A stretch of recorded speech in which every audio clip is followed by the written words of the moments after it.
is such a great day here in the entertainment capital of the world, Hollywood, California.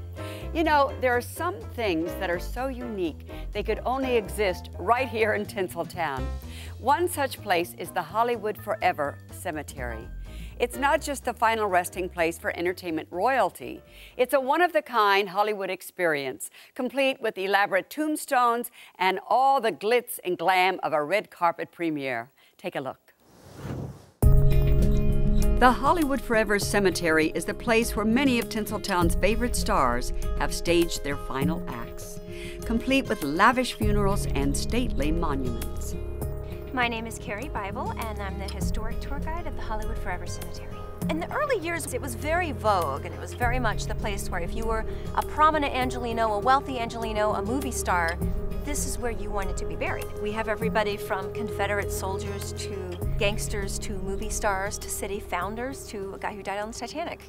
Douglas Fairbanks was the first real king of Hollywood, and with his wife Mary Pickford, they were Hollywood's first A-list power couple.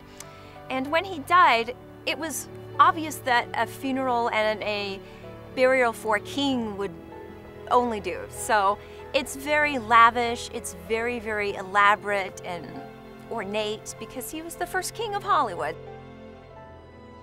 Johnny Ramone, of course, was rocker in the band Ramones, and I'm told that he wanted a monument for his grave that would rival Jim Morrison's in Père Lachaise in France in terms of popularity. So he had of course, a big black marble statue built of him playing the guitar, which, let's face it, that's going to get a lot of attention.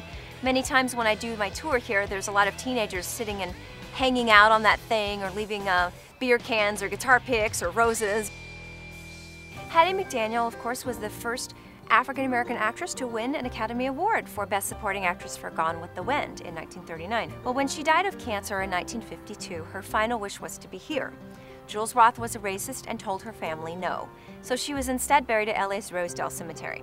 Well, when Tyler Cassidy took over the cemetery, he wanted to correct a lot of wrongs of the past, and Tyler said, well, you know what, we have to pay tribute to her because she earned this and she deserves it. So that monument was actually put over there to honor her, and on it, it is inscribed to Aunt Hattie, you're a credit to your craft, your race, and to your family.